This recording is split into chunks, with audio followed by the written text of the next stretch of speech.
Hi, I'm Miss Ball, and today I have a collage project for us to do. And with this project, I'm going to show you how you can make doors and windows that open and shut. So what you'll need for this project is a thin piece of cardboard, maybe some magazines or some computer printout pictures that you like, markers, colored pencils, pencil, scissors, glue. You'll need a lot of things for the collage. Before we start though, let's take a look at a very famous collage artist named Romare Bearden. Romare Bearden is famous for his collages. He also loved cats, so he puts cats in a lot of his work. What makes Romare Bearden's work so important was the way that he depicted African American life, both in the Deep South and in Harlem. Romare Bearden grew up during the Harlem Renaissance. The word Renaissance means rebirth, and it was a time when people were trying new things in art and music and literature. To make these collages, Romare Bearden used magazines, old paper, fabric, and paintings. This is one of Romare Bearden's larger collages called The Block, and it depicts an entire Harlem city block. There's so much detail in this collage. Look in the windows. Look at all the people and buildings and colors. You can see stores and churches and barber shops. You can see people outside and people inside looking out their windows. How could you make a collage of your neighborhood or your home? I want to start by showing you 4 different ways you can create doors or windows that can open. I'm drawing the outline of each door and window with pencil. This one is a regular door. This will be a window, and the window will open in the middle. This will be an arched doorway, and this one will also open in the middle. This one will be a similar shape, but it will be a drawbridge, so it will open from the top. Now I'm taking my red marker and I'm drawing a straight line where I'm going to cut and a dotted line where I will fold. So here I'll cut across the top and the bottom and in the center, and then I'll fold on each side. On this doorway, I'll cut across the top in a curved shape, down the center, and both sides will be folded. On my drawbridge, I'm going to cut across the entire arch on the top, and the fold will be along the bottom. Now I'm going to cut my doorway, so I'll cut along these straight solid lines, and then I'll fold along the dotted line. You can see my door can both open and shut. The window is a little trickier because it's inside the paper, so I'm actually going to cut right across the top, cutting into the paper, cutting down the center and the bottoms, and then I'll fold open each side of the window. Later, I'll go back and tape this part. For my curved doorway, I'll cut up the center, around the top part of the door, and then I'll fold each side on the dotted line. What do you think would be fun to put behind these doors? When you make your collage, you can put anything on the inside and anything on the outside. Like the window above, the drawbridge is on the inside of the paper, so I'm going to cut through it along the red line, and then I'll fold on the dotted line, which is on the bottom. For my window and my drawbridge, I'm going to flip them over so I can put a little piece of tape on the cuts that I made. This will keep the paper together while I open and close the window and the drawbridge. What other shapes could you make into a door or window? And how could you use these shapes to make a collage? For my collage, I'm starting with the bottom of a building, and I'm putting in a window and a flower box. And here's my sidewalk, so I can have something happening outside and something happening inside. With my red marker, I'm going to show you where I'll cut the window to open. So it'll cut across the top and the bottom, and then it will fold on each side. Before I cut with scissors, I'm going to do some punching work or perforation work with my paper clip that I'm unfolding here. So I can use this to poke through the paper and get my window started. This will work a little better if you can put something soft underneath. I'm using a cloth napkin. And now I'm punching tiny little holes along my solid red line. This is going to make it a little bit easier to cut with scissors. Now I can take my scissors and poke them through the place where I did the perforation, and this will let me cut along the red line a little bit more easily. I'm going to cut down the middle, and whoops, and I'm going to cut along the bottom, the top, and the sides, and then I'll be able to fold open the window. Here I'm sliding some thick cardboard underneath my window. I'm opening it up and I'm tracing the rectangle. So there's my rectangle.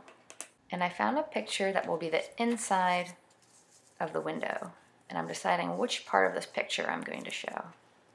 Now I'm tracing the part I want and cutting it out. And now I'm going to glue it down. When you put your glue on, you could use a Q-tip or an old paintbrush. You don't need too much glue, only a little bit will hold the paper down. This picture is going to be my interior. Interior is another word for inside. The yellow paper will be my exterior or outside. Now I'm looking for other pictures from magazines that can be part of my collage, and I'm trying to decide where they're going to go. I'm not going to glue anything down just yet.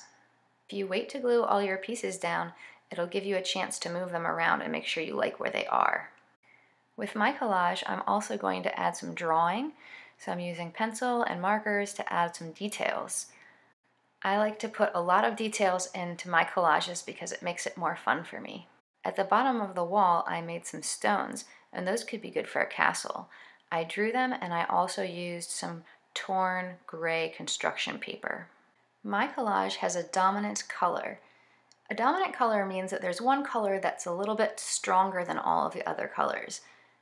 Can you tell which one it is? That's right, it's yellow. Now I'm putting on the finishing touches on the exterior of my collage. I've made my decisions and I'm gluing down my pieces. Now I'm going to put the entire collage together by gluing the back and the front. I'm putting on my glue with a brush. I just need to put some dabs on. I don't need to put a lot of glue. And now I'll glue the two parts together. This collage with opening and closing windows is complete. I have another example to show you of how you might approach this project. First, I'm sketching out the house, and then I'll take my red pen to show where I'm going to cut the door and the window open. I'm cutting out the house and deciding what the background will be. And here I'm coloring with colored pencil. I'm making a brick house, but this will be the mortar in between the bricks. I'm going to cut little strips from construction paper and magazine to be my bricks. Then I'll cut the strips into smaller pieces. Now I'm putting on my glue, and I'm going to glue down each brick one piece at a time. This will take me a while, but in the end it will look really good. Sometimes art takes a long time. I think adding a lot of details to your art makes it very interesting, and it will also make people want to spend a long time looking at it. Here you can see me cutting open the door and the two windows. Because I'm cutting right through the collage, I'll need to flip it over and put a little bit of tape on the back.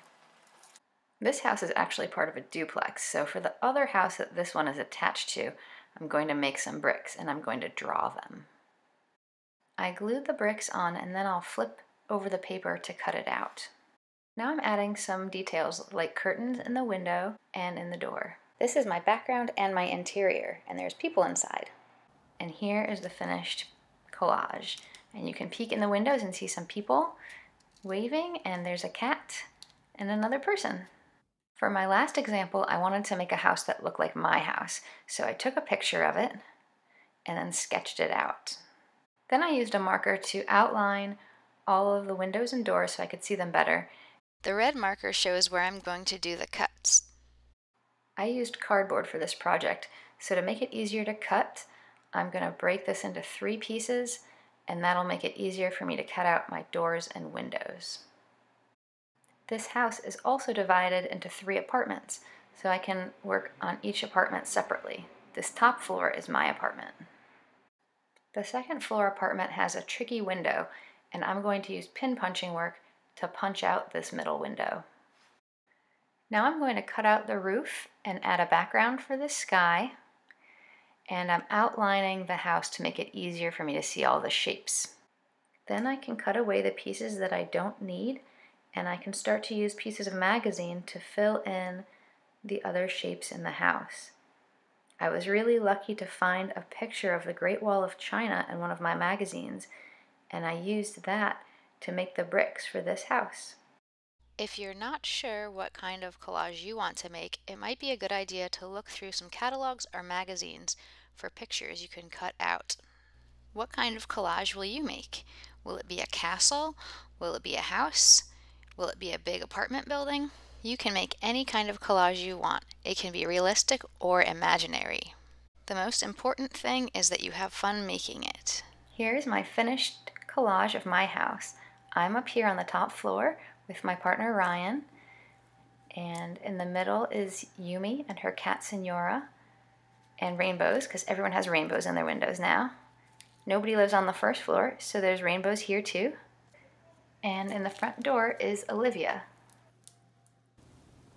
I hope you liked seeing a couple of ways to make collages, and I hope you have a chance to make some collages of your own at home.